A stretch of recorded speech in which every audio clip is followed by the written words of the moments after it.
blessing to be able to be here today. Because of that, kind of been friends with the Creekmores for a long time, and in the past talking about services and starting things up and all that. So blessing to be able to be up here today. I'm excited about it. Turn your Bibles, if you would, to Psalm chapter 40. I don't know if you usually do this, but when you find your place, if you'd stand for the reading of God's Word. I'm not going to read a lot, but Psalm 40, we're just going to read verses 1 through 5 to get us started. And then I'll have a word of prayer and let you guys be seated, and we'll go from there. Psalm 40, starting in verse 1, it says, I waited patiently for the Lord, and he inclined unto me and heard my cry. He brought me up also out of an horrible pit, out of the miry clay, and set my feet upon the rock, and established my goings. And he hath put a new song in my mouth, even praise unto our God.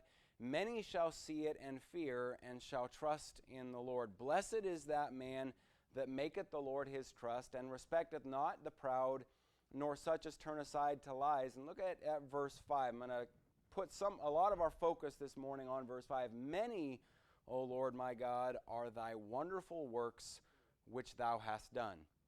And thy thoughts which are to us word, they cannot be reckoned up in order unto thee. If I would declare and speak of them, they are more than can be numbered. Let's pray. Lord, I want to thank you for just, again, this privilege that I have to be able to be up here, Lord, and to be able to preach, Lord. I pray that you will use this morning's service, Lord. I pray again that you'll help me not to get in the way of your message. Help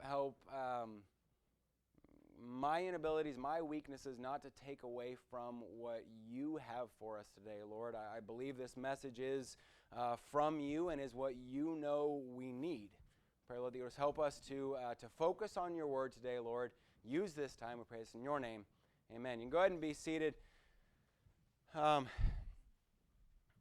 This message is something that has kind of, I guess, God's been working with me on for quite some time. I've been kind of thinking on it and studying over this passage. It's been a while ago now, but a while back I was talking to a man who's a close friend of mine, and he was going through some major life-altering problems. I'm going to keep it vague, but was going through kind of one of those situations in life that would totally and completely deflate most people. That type of problem that most get so stuck on the problem that they can't move past it, so they just kind of sit down and wallow in it. But this guy, while in the middle of this trial, I decided, well, I'm going to call him. I'm going to try and encourage. I'm going to try and be a blessing. And in the conversation, he started talking about how blessed he was. And he's going through a major life trial, and he's telling me how blessed he was. And what was amazing about it was he wasn't just saying it. As Christians, we know we're supposed to say that, right? We know we're supposed to say something along the lines of, God bless you, or boy, I'm blessed, or, those sorts of things. But he wasn't just saying that. I know that because after telling me how blessed he was, he began to list to me the reasons why he was blessed in the middle of a crisis. Again, a problem that would consume most people. He began to list off the blessings that God had done for him and the things that God had given him.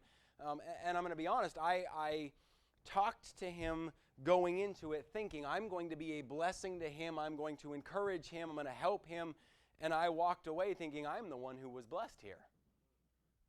As he listed off what God was doing for him, which I'm just going to kind of throw this in there to start us off, which is always the case, that when we are going through something difficult, there are always blessings going on. God is constantly working. We're just often too focused on what's happening around us that we miss the blessings.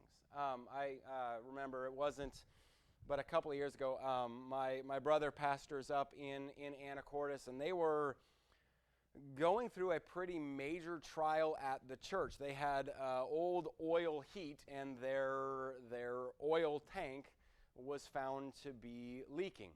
And the city found it, and so the city was threatening that the church was going to have to pay for this whole massive cleanup, and because they are fairly close to the water, they were saying, well, we're going to test the soil between here and the water, and if there's anything with that, you're going to have to be paying for this. And so through this whole process, they are a small church, probably 20 people or so that are regularly attending, and it was week after week after week that they're having to pay money to the city for these different tests and to different contractors for these different things, and just one thing after another that it really seemed like going on. And again, a small church that was out of pocket having to pay for a lot. And I remember talking to my brother through it all repeatedly, and him saying, I don't know where the money keeps coming from, but every time the city says you have to pay for this,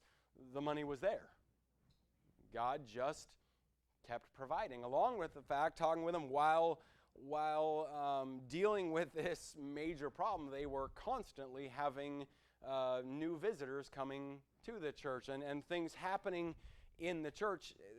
If we can look past problems, God is blessing. God is blessing.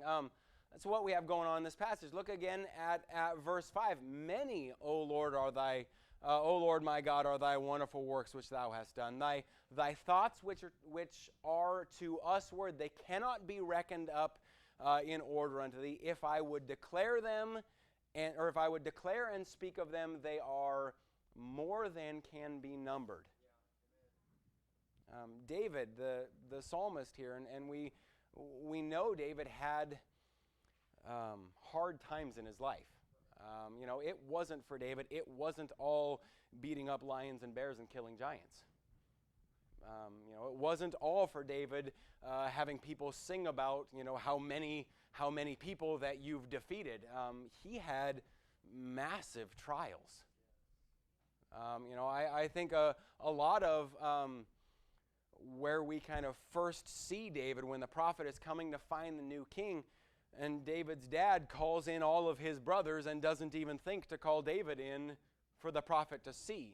He's just the youngest. He's just the shepherd boy. It says a lot about what his dad thought of him at the time. His life wasn't all victories. In his life, you have times of David running from King Saul, both the times that he was in his house and had to avoid being pinned to the wall with a javelin, and the years of leading a ragtag group of nobodies through the country running from Saul. The times in his life of sin and the mess that it caused, the times of problems with his children. Later in verse 40, we won't look at it right now, but later in verse 40 he talks about the evils that have compassed him. He's had problems, and he knows what he's talking about when it comes to challenges. But what I want to key in on is that despite the problems, despite the rough patches, he can look at his life and say, many are thy wonderful works. Many. I want to key in on this in this passage. In these verses that we read, though, the wonderful works that he lists, they're not the typical things that we would call blessings. They are not the things that we would normally see as, boy, that is a wonderful work of God. And I want to start this off this way. I think the reason that is we very often view blessings wrong. Most of the time, we see blessings as physical, as tangible things. Most of the time we think of blessings from God means I got a raise at work. And because of that, we get the mindset that, well, if someone is more financially prosperous than I am, then God is blessing them more than he's blessing me. When we lived in Astoria, my dad started a church in Astoria, Oregon, and there was a family there that their kids were friends with Bo and I, and so we spent a lot of time together. It was very much, they were like second parents to my brother and I, Ken and Denise Ness. And Ken had a logging business and did very well at it. I don't know, maybe I'm the only one like this. Most people, have their idea of what wealth is and what they associate with wealth. They had a lot of money, and so they constantly had Yankee candles burning. To this day, I still, my idea of you're doing well in life is if you can always have those Yankee candles burning in your house. If I walk into your house and I smell candles burning, I think, hey, they're doing all right, It's just kind of, I associate that with it as, that's, I don't know, maybe I'm wrong in that, but at least for myself, as a kid, I didn't realize this. But hearing it as an adult from my parents, and I guess other members would complain about why is Ken more blessed when we're more faithful. Ken and Denise, I absolutely love them, but they were not the most faithful people in the church. But people would complain about that. Well, why is it that he's more blessed? He has more financially when we're more faithful. Meaning, why does he make more than me? What they didn't see was that Ken had all sorts of health problems and making a lot, working crazy long days because he knew he would die young and wanted to care for his wife, and he did. He probably, I don't know, at this point 4 or 5 years ago, died in his mid-50s, but he knew he had to provide for his family. But all people saw was, he makes more than me, why is God blessed more? Looking at blessings wrong. Or often we think blessings of God means that life is going smooth. Blessings from God means I don't have any problems. That everything is real easy for me. We get the mindset that God blessing me means I'm facing no problems at all ever in my life. That God is only blessing me when everything is going my way and I'm getting what I want. Which is why as soon as a problem comes up or a bump in the road, they cry out, well, God, why are you allowing this? Meaning, God, why did you stop blessing me? Problem is, we're viewing the blessings of God wrong.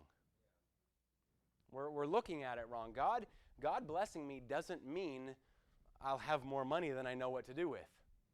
God blessing me doesn't even mean I won't face problems. Those are both kind of, I guess, popular ideas now, but the problem is that they're both unbiblical. I would challenge you to find anyone or anywhere in the Bible that God says, if you obey me, I'll bless you and you no longer have financial hardships and there will be no more problems in your life. In fact, not only will you not find it, you'll see the opposite. Those who are surrendered to God and who God is working in them and through them face a lot of opposition, face a lot of trials. Those serving God here don't have a whole lot here because their treasures aren't laid up here. I'm not sure. I'm not sure where the preachers who get the idea that if you serve God, God will give you money and a life of ease. I don't know where they get it from. It's definitely not from the same Bible I'm reading. In this passage, though, that we started with, David lists, I think you could have more. I see 3 things that God has done for him that fall under the category of wonderful works, but aren't what we would often see. And I want to try and look at those this morning. And here's why, because all 3 of them are things that are true in the life of every Christian that I think often we're missing. They're there. We're just not seeing them. And if we can learn to focus on them, even in the times of what we would consider tribulation in our life, we can say, many are thy wonderful works. David says, number 1, he inclined unto me. He inclined unto me. Look at verse 1. I waited patiently for the Lord, and he inclined unto me and heard my cry. Hold on a second. Sorry. Sorry. Let's Take a minute and think about this.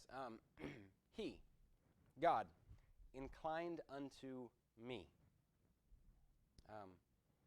Think about who God is.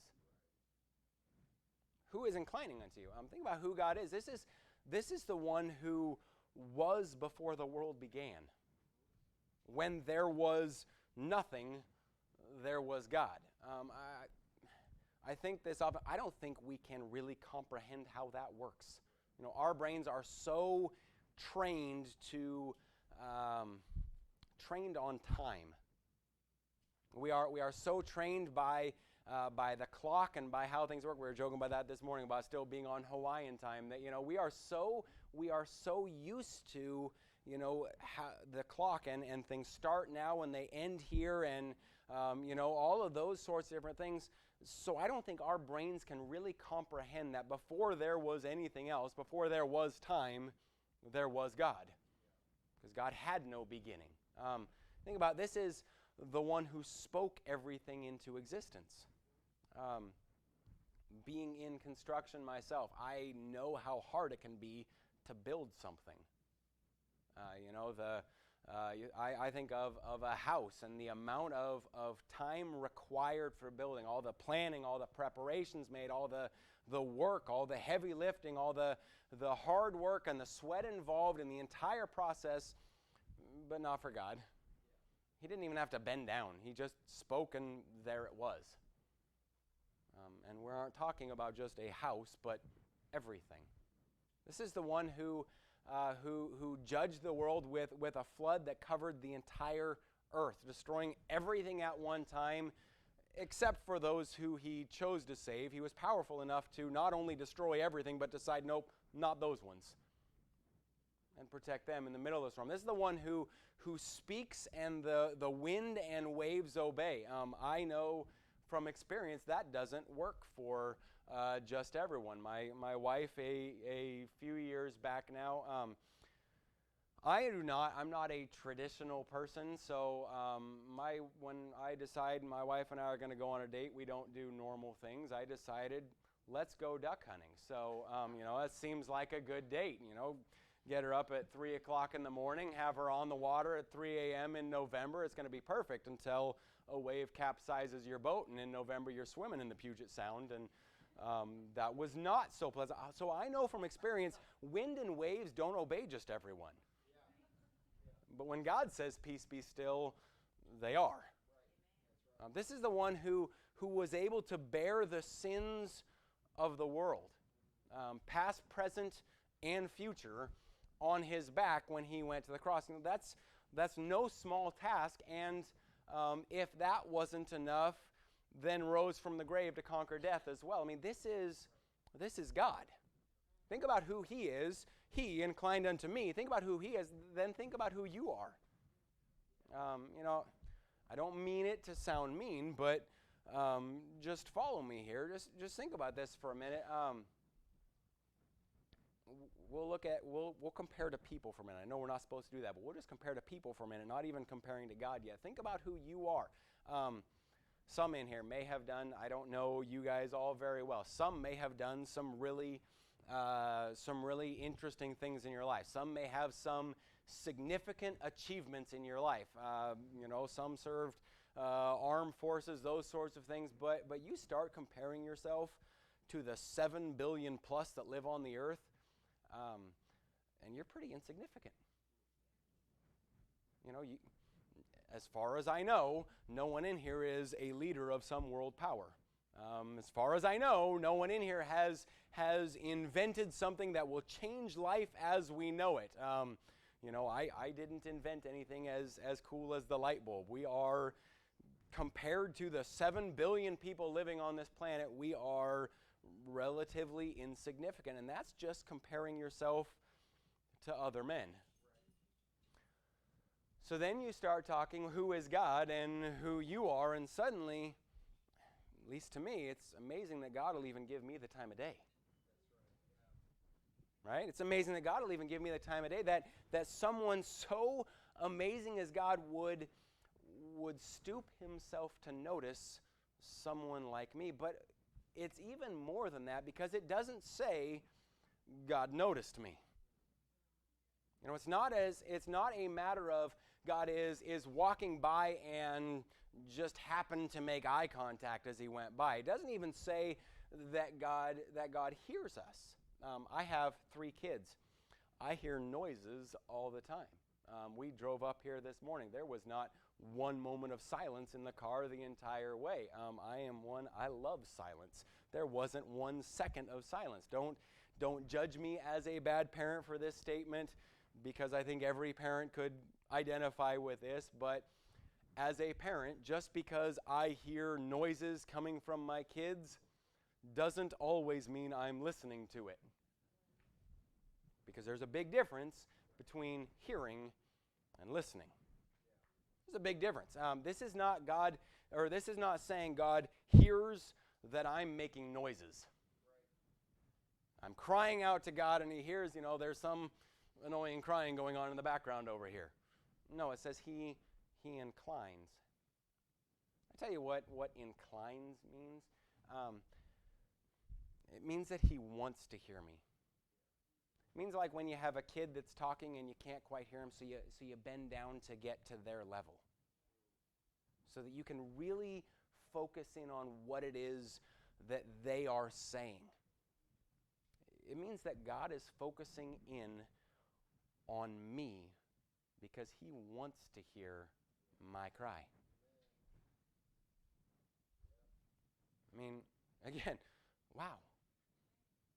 No matter what's going on, no matter what I am facing as a Christian, I can cling to that wonderful work. That when I cry, the God of all creation stops what he's doing to incline to me. Second thing that I see in this passage says he brought me out of the mire and onto the rock. Look at verse number 2. He brought me up also out of an horrible pit, out of the miry clay, and set my feet upon a rock and established my goings. Again, this is referring to the Christian, the fact that he brought you out of your sins, set your life on the rock, set your life on his Son, is a wondrous work. It's a wondrous work. You think about this. He brought me out. I love how the psalmist describes what God brought him out of. He describes it in 2 ways. A horrible pit. It's exactly what our sin is. It's exactly what it is. It is a pit that we just keep digging deeper. I talked about it this morning. When we're trapped in our sin, the more we try to get ourselves out, the more that we try to figure out how to escape this horrible pit, the more we try to do it on our own, the deeper we get stuck in it. The more we try to climb our way out, the more we just get covered in the filth that makes the pit up. He describes it as miry clay. I don't know, maybe not everyone, how much experience you have with clay. I have a few. 2 memories come to mind for myself.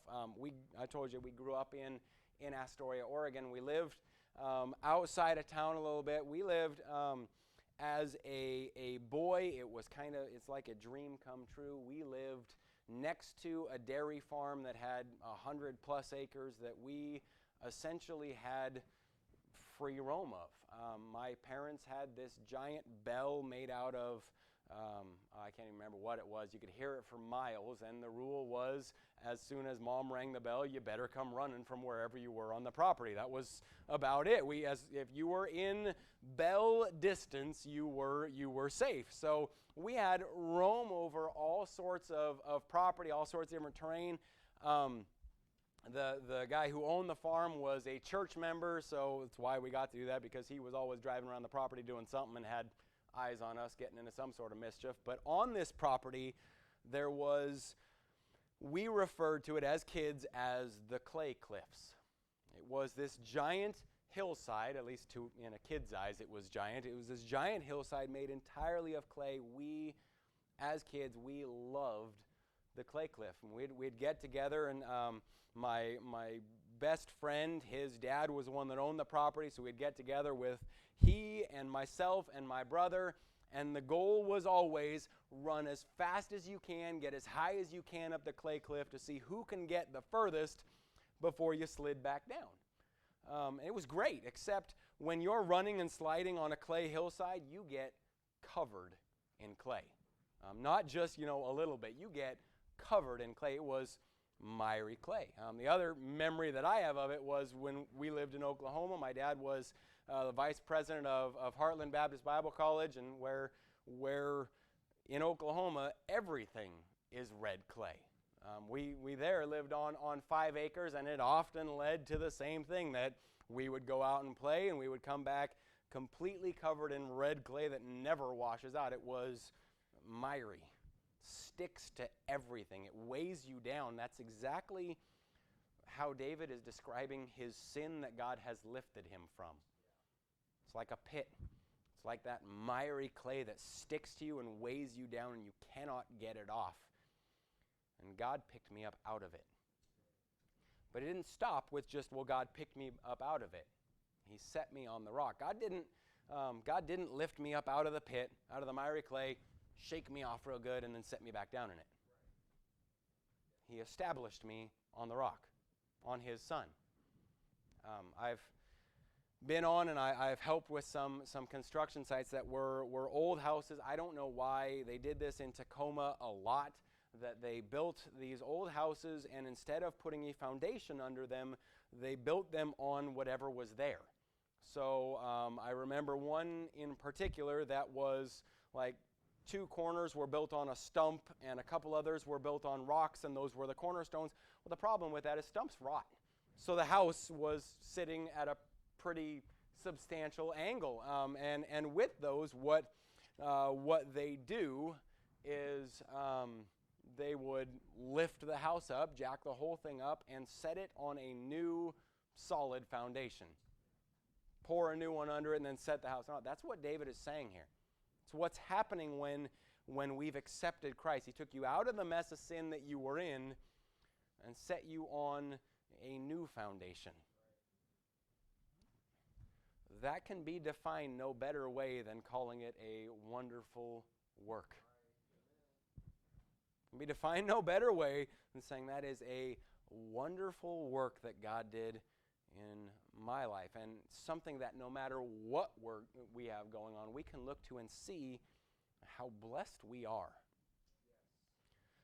Third thing that I can see in this, he says He's given me a new song. Look at verse number 3. He says, and He hath put a new song in my mouth, even praise unto our God. Many shall see it and fear, and shall trust in the Lord. It tells us a few things about this song.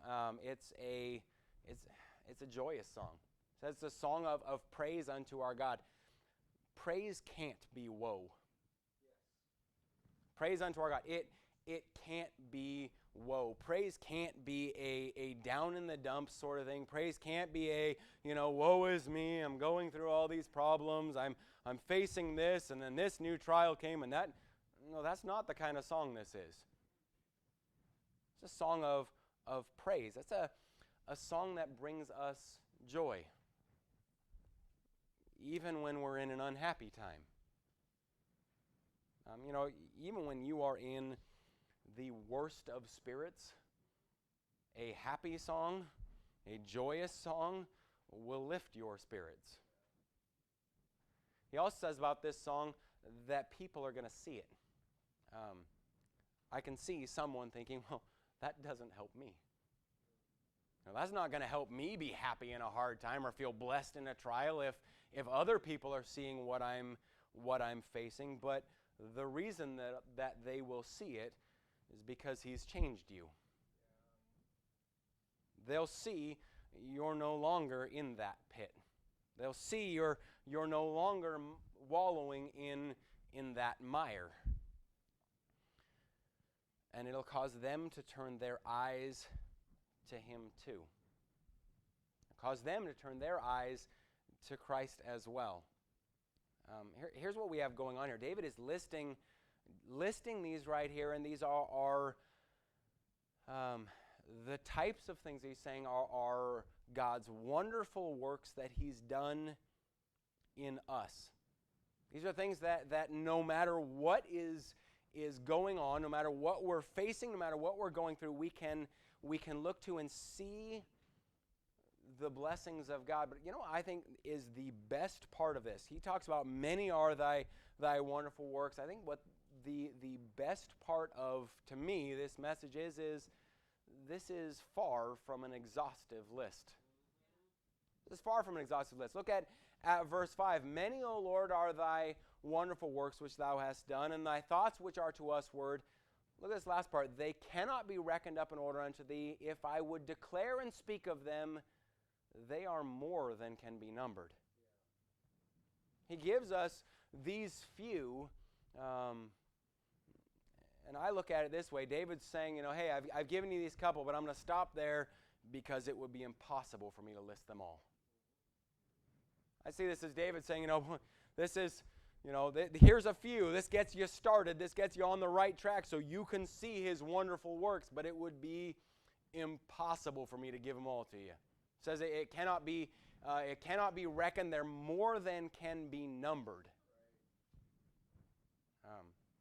So what I want to try and get across to us today, just because God is not blessing the way you and I think he should, doesn't mean that he isn't blessing you. It just means you're looking at blessings wrong. I'll say that again. Just because God isn't blessing the way you think he ought to does not mean God isn't working in your life. Doesn't mean there aren't wonderful works that are happening in your life. It just means you're looking wrong. It means you're looking through physical eyes instead of spiritual eyes. It means you're viewing it carnally instead of spiritually. Because here's the reality of it, that whether you and I see them or not, God is doing wonderful works in your life. Right now. No matter what you or I are going through, because I don't know everyone in here. I don't know what you may be facing. No matter what you or I are going through, I can see the wonderful works he did when he heard me, when he saved me, and when he changed me. As I studied for this message, I thought, wouldn't it be great if we tried to do this, if we tried to count the innumerable? Tried to count the innumerable. He says they cannot be numbered. Wouldn't it be great if, as Christians, we took the time to count the innumerable? The song, count your blessings, name them one by one. If we tried to count the wonderful works that God has done in your life. In studying for this, I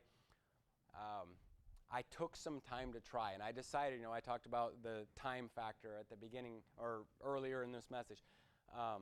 I decided I had to set parameters on, where I was going to start counting these blessings, or otherwise it was going to take me years to try and figure them all out. And even in, you look at, if you really start looking at even a week's time, the amount of blessings that God does for us, it's impossible. I think if we as Christians really paid attention to, if we as Christians really decided to try to count the innumerable, to see the many wonderful works that he does in our life, I think it would change our outlook on what's going on around us. I think it would change the way we see what's happening. The problems of life don't seem so big when they're compared to his wonderful works. I'm going to wrap up the message this morning this way. Just with that same thought, let's try to count the innumerable. Let's leave here today with a different outlook. Rather than going out of here and focusing on the problems that we face and focusing on, because I know it's easy. Hey, it's Sunday. Work starts tomorrow. I know so many people, their start of the week is looking at all of the challenges I'm going to face this week and the problems that are going to come and the things I'm going to have to deal with and, this person at work that's a struggle, rather than going into this week focused on all of the problems that I'm going to face, let's go into it focused on looking for the wonderful works that God's doing for you every day. Because I can guarantee you they're there. I can guarantee you that if you are here this morning and you are a child of God, I can 100% guarantee there are wonderful works going on in your life every day.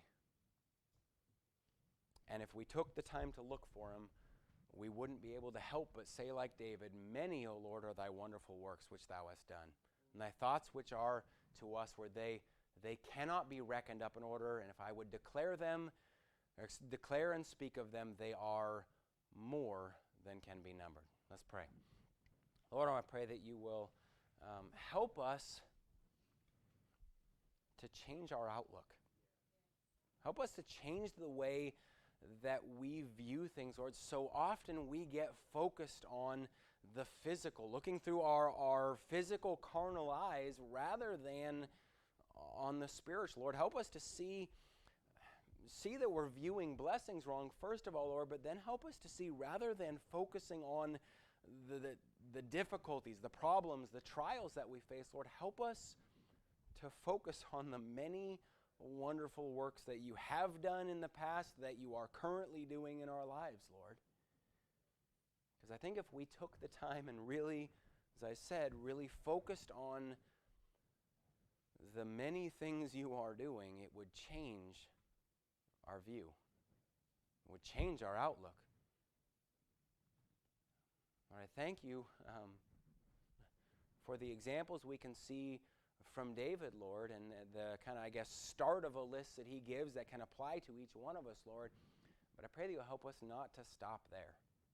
Help us to go out from here with a renewed outlook that will focus on you. I pray this in your name.